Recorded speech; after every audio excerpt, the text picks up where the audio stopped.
Shalom. Selamat sore Bapak Ibu Saudara yang terkasih dalam Tuhan. Mari kita datang kepada Tuhan. Kita menghadap Tuhan, menyerahkan hidup hanya kepada Tuhan. Berikan waktu-waktu yang terbaik untuk mendekat kepada Tuhan. Mari kita sama-sama berdoa. Bapa, kembali kami datang ke hadirat-Mu ya Tuhan. Kami umat-Mu rindu Engkau ya Tuhan. Kami ingin lebih dekat kepadamu, menikmati hadirat-Mu ya Tuhan, bersekutu dengan-Mu. Mari Bapa, Engkau beracara lewat ibadah worship at home ini ya Tuhan. Dimanapun kami berada, dimanapun kami tinggal saat ini, kiranya Engkau hadir melawat kami. Engkau bertata atas puji-pujian kami, Engkau berkuasa atas firman-Mu. Terima kasih ya Tuhan, kami akan bersukacita demi nama-Mu. Terpujilah nama-Mu kekal selama-lamanya. Dalam nama Yesus kami berdoa dan bersyukur. Haleluya, amin. Nama Yesus, nama di atas segala nama, nama yang berkuasa. Haleluya.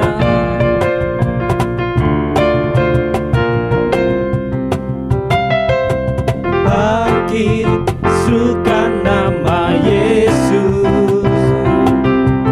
Maju, nyatakan kuasanya. Kita buat iblis gemetar, kalahkan tipu dayanya dengan kuasa namanya. Bangkit, bangkit, serukan nama Yesus. Maju, nyatakan kuasanya. Kita buat iblis gemetar, kalahkan tipu dayanya dengan kuasa namanya. Nama Yesus benar yang kuat. Nama Yesus kota benteng yang teguh. Nama Yesus kalahkan semua musuh. Nama Yesus di atas segalanya.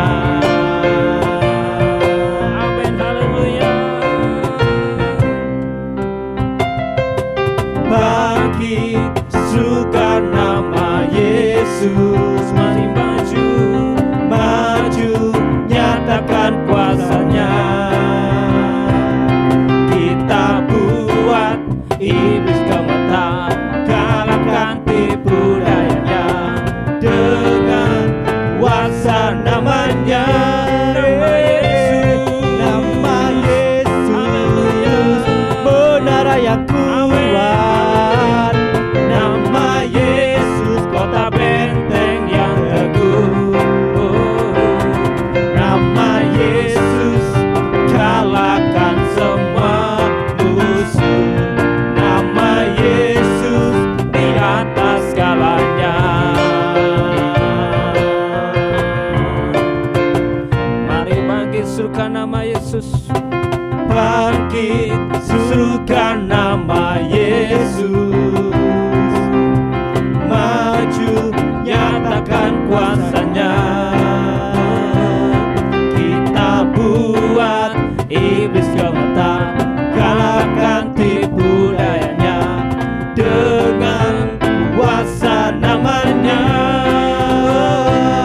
Nama Yesus benar yang kuat. Nama Yesus kota benteng yang teguh. Nama Yesus kalahkan semua musuh. Nama Yesus di atas segalanya. Nama Yesus benar yang kuat. Nama Yesus kota benteng yang teguh. Amin, amin. Nama Yesus kalahkan semua musuh. Nama Yesus di atas segalanya. Sekali lagi, nama Yesus. Nama Yesus benar yang kuat. Nama Yesus kota benteng yang teguh. Nama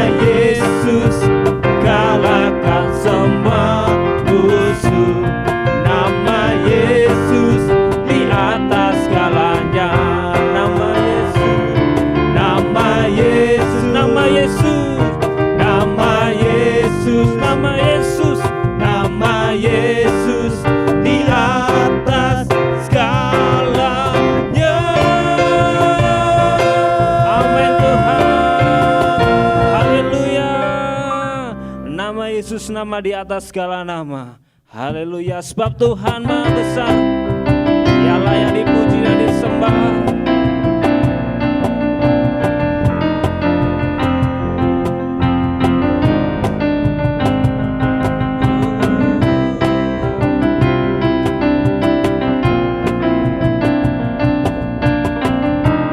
Mari sama-sama katakan sebab Tuhan. Sebab Tuhan Maha Besar dan sangat terpuji. Dia lebih dahsyat dari segala Allah. Sebab Tuhan Maha Besar dan sangat terpuji. Kuasanya dahsyat menghancurkan musuh. Sebab Tuhan Maha Besar dan sangat terpuji. Dia lebih dahsyat dari segala Allah. Amin. Sebab Tuhan Maha Besar dan sangat terpuji. Kuasanya dahsyat menghancurkan musuh.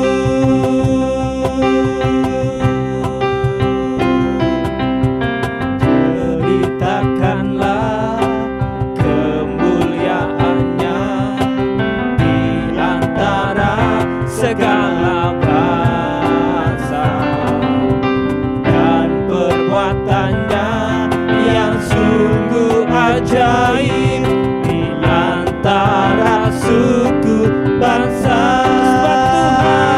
Sebab Tuhan Maha Besar dan sangat terpuji. Dia lebih dahsyat dari segala Allah. Amin, amin. Sebab Tuhan Maha Besar dan sangat terpuji. Kuasanya dahsyat menghancurkan musuh. Katakan, mari ceritakan.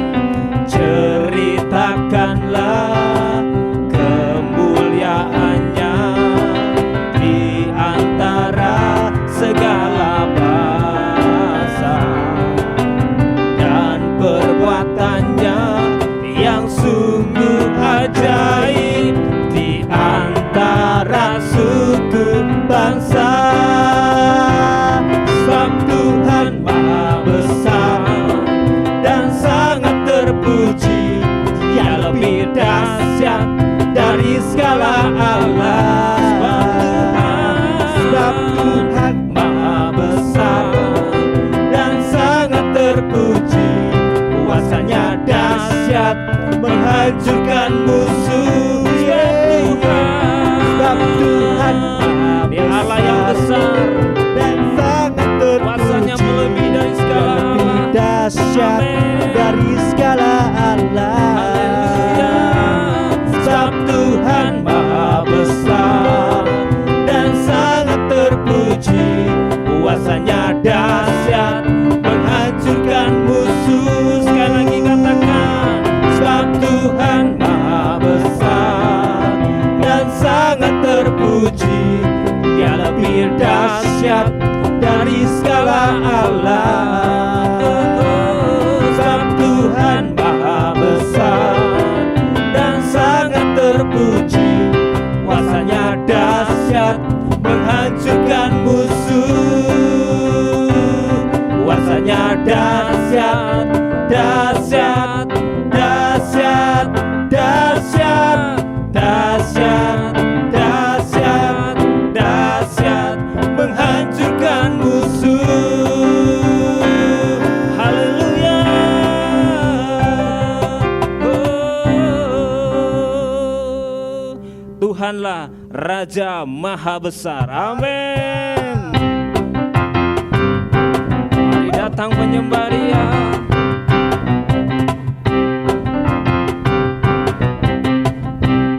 Mari katakan, Tuhan Raja Maha Besar. Mari datang menyembah Dia. Mari datang menyembah Dia. Tuhan Raja Maha Besar. Tuhan Raja Maha Besar. Mari datang datang menyembah Dia. Dia pencipta, Dia pencipta dunia ini, yang membentuk gunung-gunung. Kehadirannya datanglah, nyanyi bersyukur padanya. Dengan bersuka bernyanyilah, Dia batu keselamatan. Puji Dia Tuhan Raja Maha Besar. Amin. Tuhan Raja Maha Besar. haleluya. Mari datang menyembah Dia. Tuhan Raja Maha Besar, Tuhan Raja Maha Besar. amin Tuhan.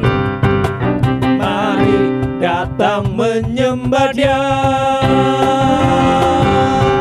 Dia pencipta dunia ini, yang membentuk gunung-gunung. Kehadirannya datanglah, nyanyi bersyukur padanya. Dengan bersuka bernyanyilah, Dia batu keselamatan. Puji Dia Tuhan Raja Maha Besar. Mari sama-sama katakan, Tuhan Raja Maha Besar. kita datang untuk menyembah Dia. Mari datang menyembah Dia. Tuhan Raja Maha Besar. Mari datang menyembah Dia. Dia pencipta dunia ini, yang membentuk gunung-gunung. Kehadirannya datanglah, nyanyi bersyukur padanya. Dengan bersuka bernyanyilah, Dia batu keselamatan. Puji Dia Tuhan Raja Maha Besar. Dia pencipta dunia ini, yang membentuk gunung-gunung. Kehadirannya datanglah, nyanyi bersyukur padanya. Dengan bersuka bernyanyilah, Dia batu keselamatan. Puji Dia Tuhan Raja Maha Besar. Dia pencipta dunia ini, Dia pencipta dunia ini, yang membentuk gunung-gunung. Kehadirannya datanglah, nyanyi bersyukur padanya. Dengan bersuka bernyanyilah, Dia batu keselamatan. Puji Dia Tuhan Raja Maha Besar. Tuhan Raja Maha Besar. Tuhan Raja Maha Besar. amin Tuhan. Haleluya, haleluya Jesus. Tak hentinya kami memuji Engkau Tuhan. Kami menyembah Engkau, meninggikan Engkau, karena Engkau Allah Raja yang Maha Besar. Engkau penguasa dunia ini Tuhan. Engkau berkuasa atas kehidupan kami. Haleluya. Oh.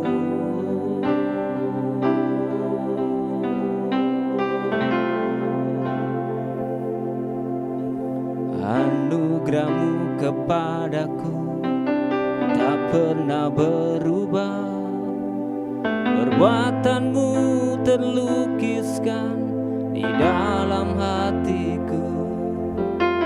Tercengangku dibuat-Mu, ku kagum padamu.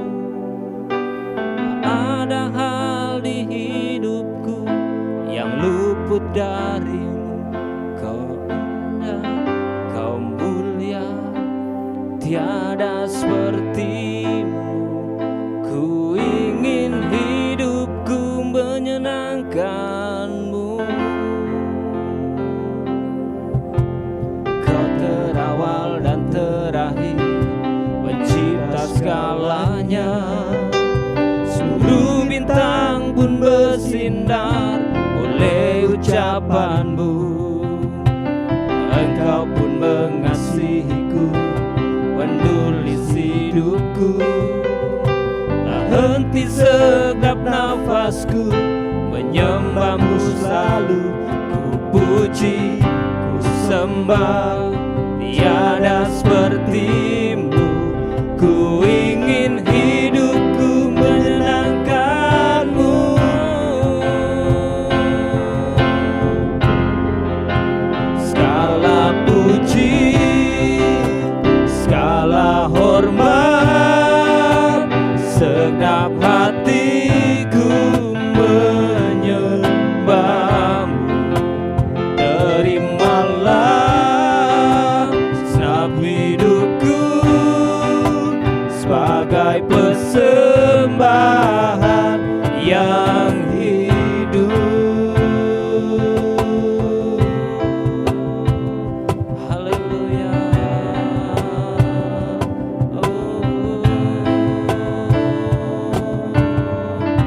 Anugerahmu, anugerahmu kepadaku tak pernah berubah. Perbuatanmu terlukiskan di dalam hatiku. Tercengangku dibuatmu, ku kagum padamu.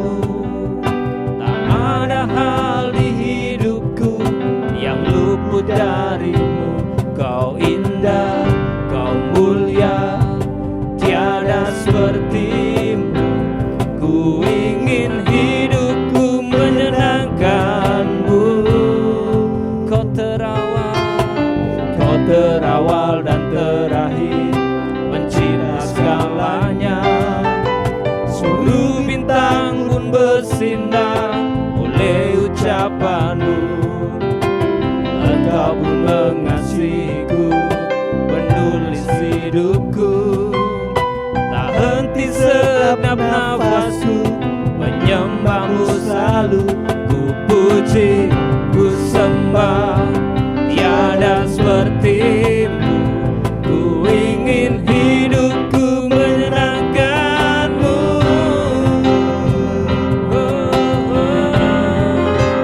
Segala puji, segala hormat, segenap hatiku menyembahmu. Terimalah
segala hormat, segenap hatiku menyembah.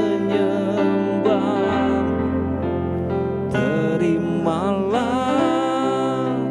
segenap hidupku sebagai persembahan. Bapa, kami kembali datang kepadamu pada sore hari ini. Kami rindu firman-Mu, menolong setiap kami untuk memahami setiap kebenaran di dalam kehidupan kami. Kami mau belajar dari Engkau, biarlah Roh Kudus Engkau yang bekerja secara khusus dalam hati kami masing-masing pada sore hari ini ya Tuhan. Kami mau belajar merendahkan hati kami untuk menerima kemuliaan-Mu lewat kebenaran firman-Mu ya Bapa. Kami percaya bahwa Tuhan berbicara kepada setiap kami dengan maksud yang baik dan mengajar setiap kami untuk kami boleh menjadi orang-orang yang semakin mengerti jalan-jalan Tuhan yang benar dalam kehidupan kami. Terpujilah nama-Mu ya Tuhan, di dalam nama Tuhan Yesus kami siap merenungkan firman-Mu. Haleluya, amin. Shalom, selamat sore Bapak Ibu Saudara yang dikasihi Tuhan. Sore hari ini kita akan belajar ya dari kitab Matius ya, pasal 7 pada ayat yang ke-16 sampai ke-20 ya. Kita baca dulu. Dari buahnya lah kamu akan mengenal mereka. Dapatkah orang memetik buah anggur dari semak duri atau buah ara dari rumput duri? Lanjut. Demikianlah setiap pohon yang baik menghasilkan buah yang baik, sedang pohon yang tidak baik menghasilkan buah yang tidak baik. Tidak mungkin pohon yang baik itu menghasilkan buah yang tidak baik, ataupun pohon yang tidak baik itu menghasilkan buah yang baik. Dan setiap pohon yang tidak menghasilkan buah yang baik pasti ditebang dan dibuang ke dalam api. Jadi dari buahnya lah kamu akan mengenal mereka. Ya. Ayat-ayat ini merupakan khotbah di bukit ya, salah satu seri khotbah di bukit. Dan ayat-ayat ini menekankan pada integritas antara iman dan perbuatan ya. Kita akan bahas satu-satu ya. Yang pertama, mulai ayat 16. Dari buahnya lah kamu akan mengenal mereka. Mereka ini sebetulnya di ayat 15 itu ada ngomongin tentang nabi-nabi palsu, saudara. Jadi ini sebetulnya Tuhan Yesus sedang membahas bagaimana seseorang itu bisa mengaku sebagai seorang nabi, tetapi mereka sebetulnya tidak benar-benar merupakan penyampai pesan dari Tuhan. Nah, jadi Tuhan Yesus waktu itu memberikan peringatan kepada murid-murid dan orang-orang yang mendengarkan khotbahnya bahwa hati-hatilah dengan orang-orang seperti ini, karena mereka itu dari luar terlihat seperti orang yang rohani, tetapi sebetulnya mereka ini jauh daripada Tuhan. Nah, tetapi kita sore hari ini ya, kita akan merenungkan ayat ini dengan tujuan yang pertama pasti untuk merefleksi diri ya. Kita akan bahas dari ayat 16 ini. Dapatkah orang memetik buah anggur dari semak duri atau buah ara dari rumput duri? Tuhan Yesus menggunakan analogi dari ini ya, semak duri, buah ara dari rumput duri. Ini gini. Dulu di daerah Israel ya, itu ada satu jenis semak duri yang kalau dilihat dari jauh itu kelihatan seperti anggur kecil gitu, saudara. Jadi sebetulnya ini pohon semak, ya semak duri. Tetapi kalau dilihat dari jauh itu buahnya itu mirip dengan anggur kecil. Nah, dan ada jenis rumput duri ya, rumput duri yang bunganya itu mirip dengan buah ara. Nah, makanya kenapa Tuhan Yesus ini pakai dua analogi ini. Ternyata ketika orang mendekati ya, bahkan mencicipi buah yang seperti anggur kecil ini, ternyata rasanya itu sangat tidak enak, saudara. Ternyata bukan anggur.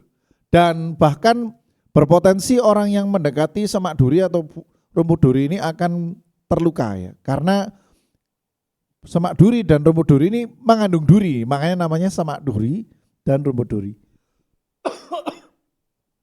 Dari ayat 16 ini ya kita belajar bahwa penampilan luar itu bisa menipu ya.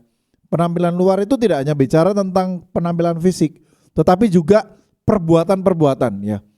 Kita bisa saja rajin ya pergi ke gereja, melakukan hal-hal rohani itu dengan rajin. Tetapi tidak ada seorang pun yang bisa tahu kedalaman hati kita sebetulnya.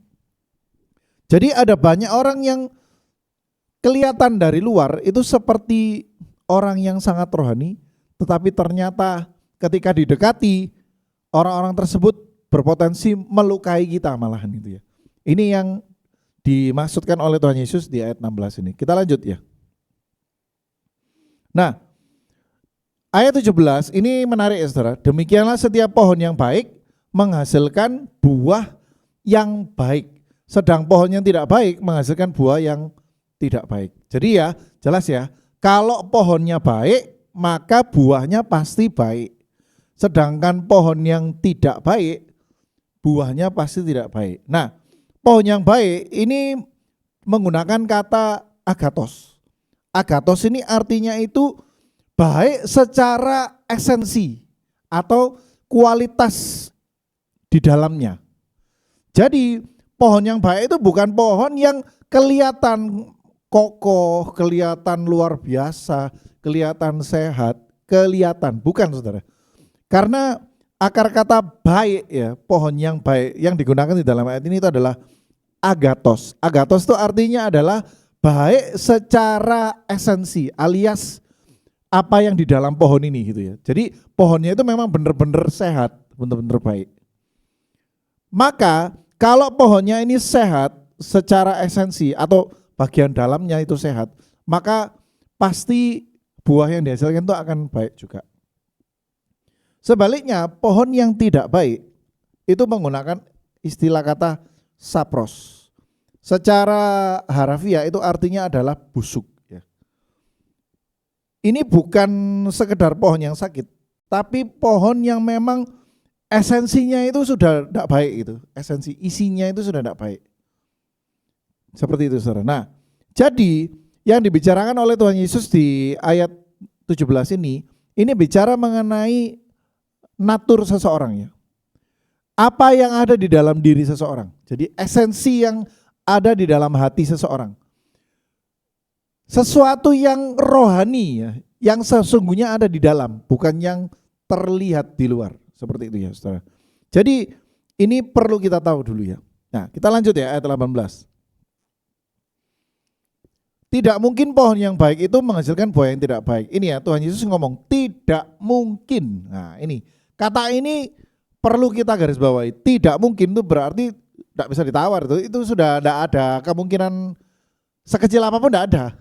Namanya tidak mungkin itu berarti sudah tidak ada alternatif lain saudara. Sudah tidak ada kemungkinan yang lain yang akan muncul. Pokoknya kalau pohon yang baik itu tidak mungkin menghasilkan buah yang tidak baik. Itu tidak mungkin. Ataupun pohon yang tidak baik bisa menghasilkan buah yang baik, itu juga tidak mungkin. Tuhan Yesus ini menekankan ya di ayat ini ya, bahwa orang yang naturnya itu baik, dia tidak mungkin menghasilkan sesuatu yang tidak baik. Tidak mungkin. Atau sebaliknya, orang yang naturnya tidak baik, itu tidak mungkin melakukan atau menghasilkan sesuatu yang baik. Misalkan ya, dari luar orangnya itu terlihat suka memberi, senang membagikan harta. Tetapi dia ini menyimpan sebuah kebencian di dalam hati. Maka ya, satu kali buah yang dihasilkan oleh kehidupan orang tersebut itu pasti akan buah dari kebencian yang dia simpan di dalam hati selama ini. Tidak peduli sebaik apa dia dari luar tampaknya. Dia terlihat senang berbagi pun kalau naturnya di dalam dirinya itu tidak baik, maka buah kehidupan yang dihasilkan itu pasti tidak baik. Makanya jangan heran kalau ada orang yang kadang kita ngomong biasa pun orangnya ngomongnya nyakit gitu. Padahal ya orangnya biasa aja, kayak tidak seperti orang yang jahat. Tetapi itu biasanya dihasilkan oleh keadaan di dalam diri, esensi. Esensi itu bicara tentang isi, isi di dalam hatinya itu baik atau enggak, itu kelihatannya itu dari buahnya. Nah kan firman Tuhan juga ngomong bahwa perkataan mulut seseorang itu biasanya dihasilkan dari kondisi hatinya, kan seperti itu kan. Di kitab Yakobus kan dia ngomong seperti itu. Jadi sinkron ya dengan ini. Nah, makanya ya, untuk bisa menghasilkan buah yang baik, kita perlu punya esensi kehidupan yang baik. Perlu. Nah, bagaimana caranya? Kita lihat di ayat 19 ya. Ini analoginya adalah analogi pohon. Lanjut ayat 19. Nah, setiap pohon yang tidak menghasilkan buah yang baik pasti ditebang dan dibuang ke dalam api. Ini sebetulnya ini bicara tentang kemandulan. Kemandulan ini orang yang tidak menghasilkan apapun ya. Ini tidak secara langsung berkorelasi dengan kehamilan saudara. Tetapi istilah mandul ini definisi yang lebih luas adalah orang yang tidak menghasilkan apapun yang berguna bagi kerajaan Allah. Jadi yang tidak menghasilkan sesuatu yang baik itu ditebang ya. Ditebang. Tujuannya apa ditebang sebetulnya? Supaya tumbuh cabang baru yang nantinya akan menghasilkan buah. Nah ini saudara, kan kita tahu ya, kalau di pohon itu kadang-kala kita lihat ada ranting-ranting atau cabang-cabang yang kering dan sebagainya yang kelihatan jelek. Maka itu biasanya sama petani itu pasti akan dipatahin ya. Lalu dibuang. Tujuannya apa? Supaya pohonnya ini tetap sehat, kan gitu kan. Supaya tetap sehat dan tumbuh nanti cabang baru yang bisa menghasilkan buah yang baik gitu. Nah, ini adalah peringatan ya bagi setiap kita bahwa orang yang punya esensi di dalam dirinya ini kurang baik atau tidak baik, Tuhan pasti akan buat sesuatu, ditebang. Bagian yang tidak baik itu ditebang. Tujuannya apa? Supaya nanti akan tumbuh bagian yang baik. Karena Tuhan itu menginginkan setiap kita ya sebagai cabang-cabangnya, itu menginginkan kita ini menghasilkan buah yang baik. Nah, seringkali ya kita itu terlalu fokus kepada hal-hal lahiriah. Kalau kita refleksikan ke dalam diri kita ya, bahwa sebetulnya kita itu banyak kali menghabiskan waktu-waktu kita untuk memikirkan hal-hal yang secara lahiriah itu terlihat baik. Kadang kita buat sesuatu yang baik terhadap orang lain itu karena takut dibicarain sama yang lain. Nanti kalau aku tidak ikut membantu dibicarakan. Nanti kalau aku tidak begini, aku nanti akan ditegur. Nanti kalau aku tidak begini, aku akan ditanya. Ya sudahlah, aku terpaksa ikut. Nah, jadi ya, ini merupakan sesuatu yang perlu kita refleksikan ya. Kita coba, kita ingat-ingat lagi. Kadangkala ya, kita itu lebih sering daripada alih-alih kita berusaha menghasilkan buah yang baik, kita memilih menempelkan buah plastik di dalam diri kita. Apa buah plastik itu? Ya keterpaksaan melakukan apa yang baik itu, saudara. Keterpaksaan. Sebetulnya malas ibadah, tapi karena kalau tidak ibadah nanti ditanyain. Ya ibadah saja. Itu sebetulnya sedang menempelkan buah plastik.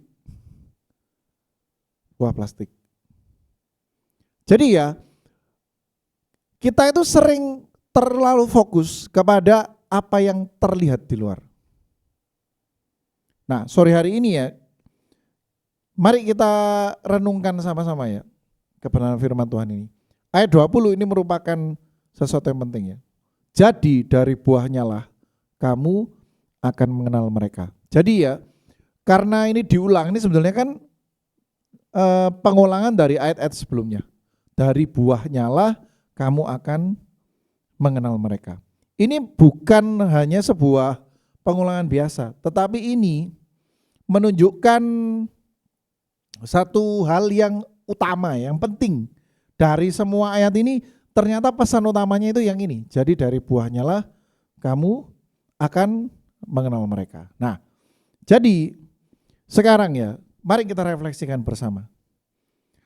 Kira-kira ya, ketika orang berinteraksi dengan kehidupan kita, apa yang mereka rasakan?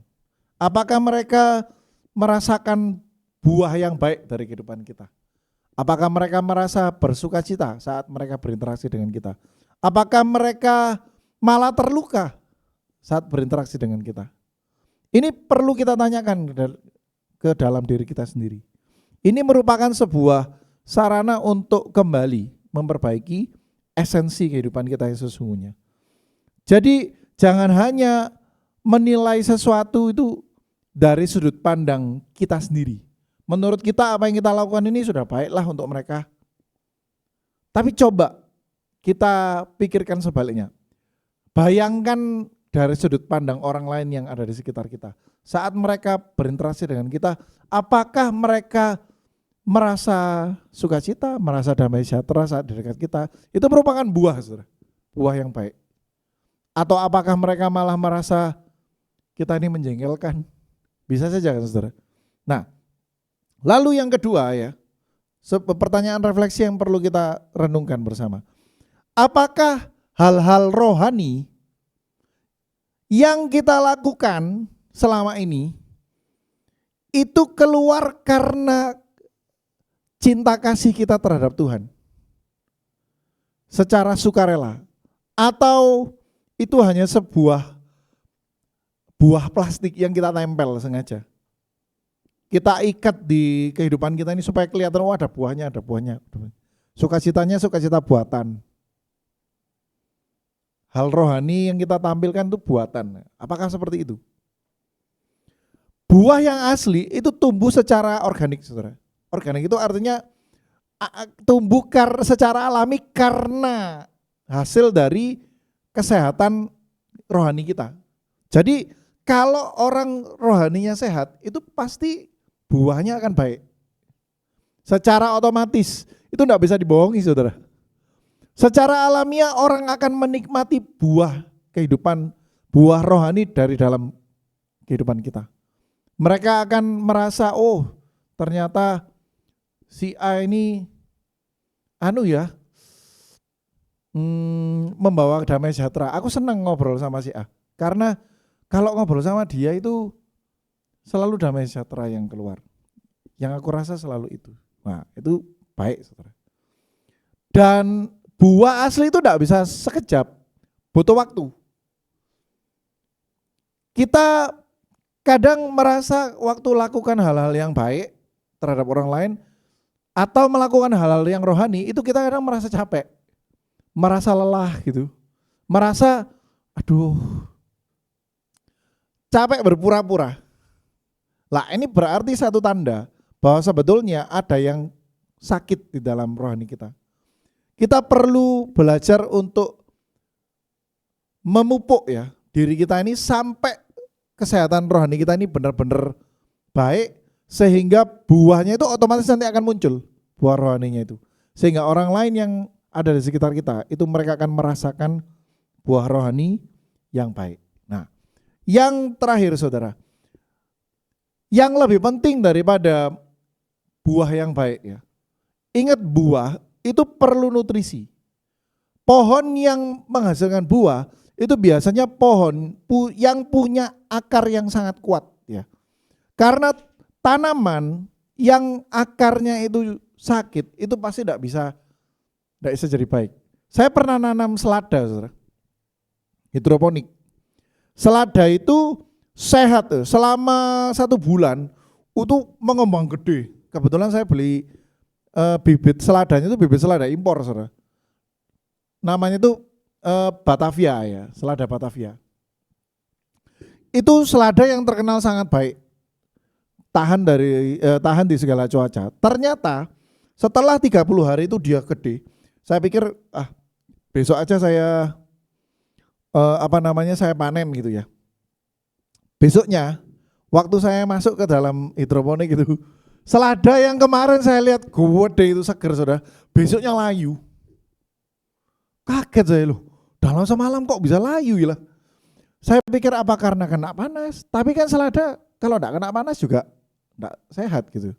Lalu setelah saya ambil ya ternyata bagian akarnya itu busuk, saudara. Itu kena penyakit namanya itu busuk akar.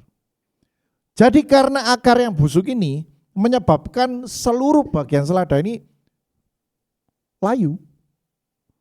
Akhirnya tidak bisa dinikmati seladanya. Nah, ini adalah contoh ya saudara, bahwa buah atau pohon yang baik itu perlu akar yang sehat, akar yang kuat. Ya. Jadi kita perlu kembali ya merefleksi kehidupan kita. Apakah akar kita ini sehat? Bagaimana supaya akar kita ini sehat? Tidak ada cara lain, saudara. Kita mesti berakar di dalam firman Tuhan.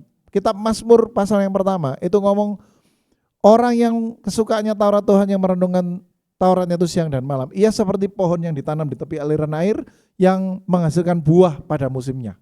Nah, jadi memang perlu melekat, saudara, kepada firman Tuhan. Tidak bisa enggak. Seperti itu. Dan ingat ya, kalau kita sudah terlanjur tidak bisa menghasilkan buah yang baik, maka kita minta Tuhan itu memangkas ya bagian dari kehidupan kita yang membuat kita ini tidak bisa menghasilkan buah yang baik, saudara. Sehingga nantinya akan tumbuh cabang baru yang lebih sehat di dalam kehidupan kita. Biarlah ini menjadi perenungan kita ya pada sore hari ini. Setiap pohon yang baik itu selalu menghasilkan buah yang baik. Dan setiap pohon yang tidak baik itu pasti menghasilkan buah yang tidak baik. Tidak perlu susah-susah untuk mengenali diri kita ini sedang sakit rohani atau sehat secara rohani. Perhatikan saja buah kehidupan kita yang dinikmati oleh orang itu seperti apa. Jadi seperti itu, saudara ya. Biarlah ini menjadi perenungan ya di dalam kehidupan kita. Mari kita berakar kuat ya di dalam firman Tuhan, supaya firman Tuhan ini akan menjadi aliran air yang membawa kesejukan di dalam kehidupan kita dan menyehatkan esensi rohani di dalam kehidupan kita. Amin. Mari kita berdoa. Bapa, kami sadar ya Tuhan, seringkali kami secara lahiriah kami menghias kehidupan kami dengan hal-hal rohani yang sebetulnya itu kami terpaksa lakukan. Kami seringkali merasa bahwa kami perlu melakukan hal-hal yang baik ini supaya tidak dibicarakan orang. Tetapi sore hari ini kami belajar bahwa itu semua adalah hal yang salah. Itu merupakan buah-buah plastik yang kami ikat sendiri dalam kehidupan kami, sehingga kami berharap orang lain itu menikmati buah plastik itu, tetapi sesungguhnya orang-orang di sekitar kami tidak bisa memakan buah plastik tersebut. Kami mau ya Tuhan menghasilkan buah rohani yang sesungguhnya, yang benar-benar bisa dinikmati oleh orang lain di sekitar kami. Untuk itu ajar setiap kami untuk berakar kuat di dalam firman-Mu. Ajar setiap kami ya Tuhan, untuk tiap hari ya Tuhan kami mau ada di dalam firman-Mu ya Tuhan. Berakar kuat ya Tuhan di tepi aliran air, supaya kami boleh memiliki kehidupan rohani yang sehat ya Tuhan. Dan kami percaya kehidupan rohani yang sehat, pohon yang baik, itu pasti menghasilkan buah rohani yang baik. Terima kasih Tuhan. Kami serahkan ya Tuhan setiap kami ke dalam tangan kasih-Mu. Kami percaya Engkau Tuhan yang terus mengajar kami. Engkau Tuhan yang terus membimbing kami ya Tuhan ke air yang tenang. Engkau Tuhan yang terus membawa kami kepada pengenalan-pengenalan akan kebenaran firman Tuhan yang sesungguhnya di dalam kehidupan kami. Demi nama Yesus kami sudah merenungkan firman-Mu. Kami percaya lewat firman Tuhan pada sore hari ini kehidupan kami beroleh rema yang baru. Dalam nama Tuhan Yesus kami berdoa. Haleluya. Amin. Selamat sore. Tuhan Yesus memberkati.